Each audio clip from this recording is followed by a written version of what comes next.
Hello student, आज हम लोग सिविक्स का सेकंड चैप्टर अंडरस्टैंडिंग सेकुलरिज्म, धर्मनिरपेक्षता की समझ चैप्टर को स्टार्ट करेंगे।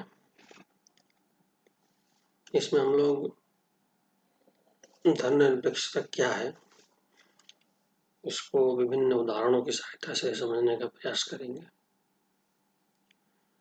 आपके बुक में फर्स्ट पेज पे जो दिया है उसको हम लोग शॉर्ट में देखें क्या है। करें कि आप कल्पना कीजिए कि आप हिंदू या मुसलमान हैं और अमेरिका के किसी ऐसे भाग में रहते हैं जहाँ ईसाई कट्टरपंथी बहुत ताकतवर है। मान लीजिए कि अमेरिका का नागरिक होते हुए भी कोई आपको किराए पर मकान नहीं देना चाहता, अब वो कैसा महसूस होगा? क्या आपको गुस्सा नहीं आएगा? अगर आप इस भेदभाव के खिलाफ शिकायत करें और जवाब में आपको कहा जाए कि यह देश तुम्हारा नहीं है, तुम भारत लौट जाओ, तो आपको कैसा लगेगा? क्या आपको बुरा नहीं लगेगा? आपका यह गुस्सा दो रूप ले सकता है। फर्स्ट,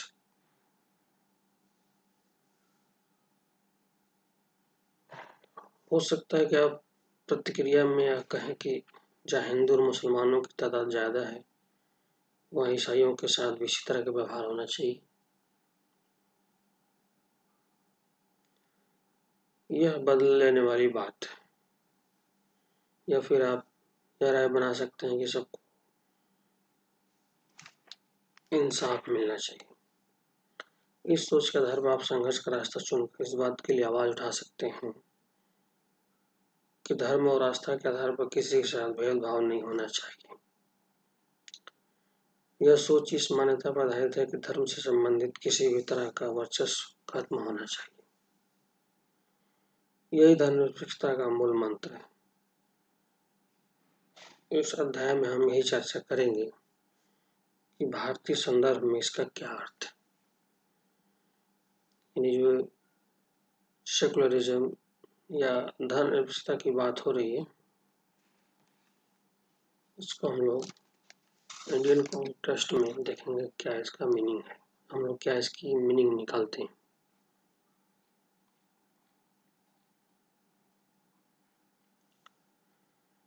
इतिहास में हमें धर्म के आधार पर भेदभाव,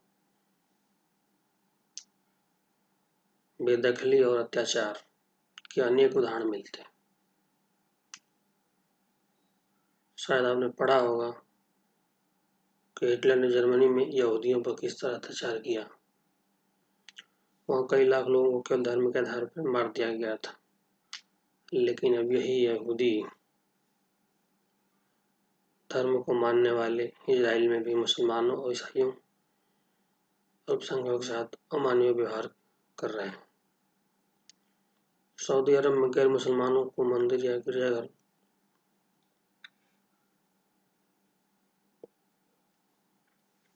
बनाने की छूट नहीं है। यानी सऊदी अरब में कोई भी मंदिर बना सकता है, न गिरजाघर घर बना सकता है। न इन धर्मों के लोगों को वहाँ पूजा अर्चना के लिए किसी सार्वजनिक स्थल पर इकट्ठा होने के लिए छूट है या परमिशन।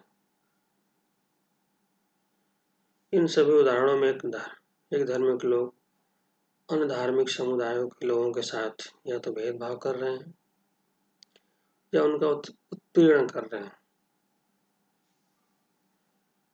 हैं। Discriminate against member of other religious community. भेदभाव की ऐसी घटनाएं तब और बढ़ जाती हैं जब दूसरे धर्मों के स्थान पर किसी राज्य द्वारा किसी एक धर्म को अधिकृत मान्यता प्रदान किया जाता है।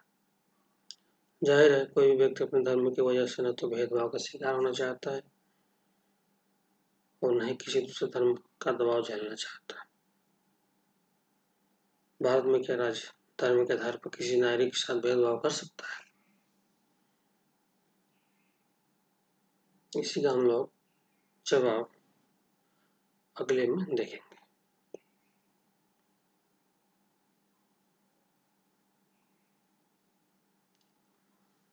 तो व्हाट इज सेक्युलरिज्म? धर्मनिरपेक्षता क्या है? हम लोग प्रीवियस चैप्टर में देखा था कि भारतीय संविधान में मौलिक अधिकार फंडामेंटल राइट्स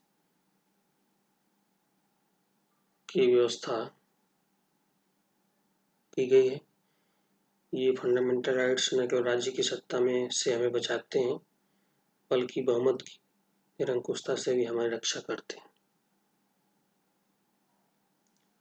भारतीय संविधान सभी को अपने धार्मिक विश्वासों और तौर तरीकों को अपनाने की पूरी छूट देता है।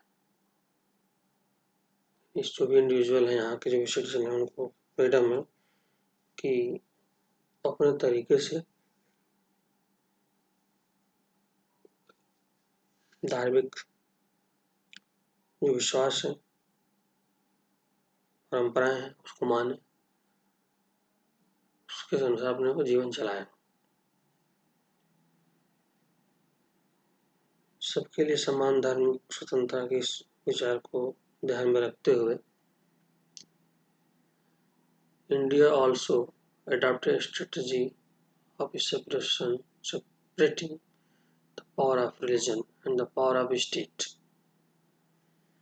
यानी सबके लिए समान धार्मिक स्वतंत्रता के इस विचार को ध्यान में रखते हुए भारतीय राज्य ने धर्म और राज्य की शक्ति को एक दूसरे से अलग रखने की रणनीति अपनाई है।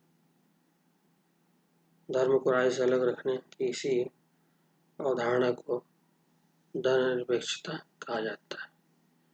Secularism refers to this separation of religion from the state। यानी धर्म को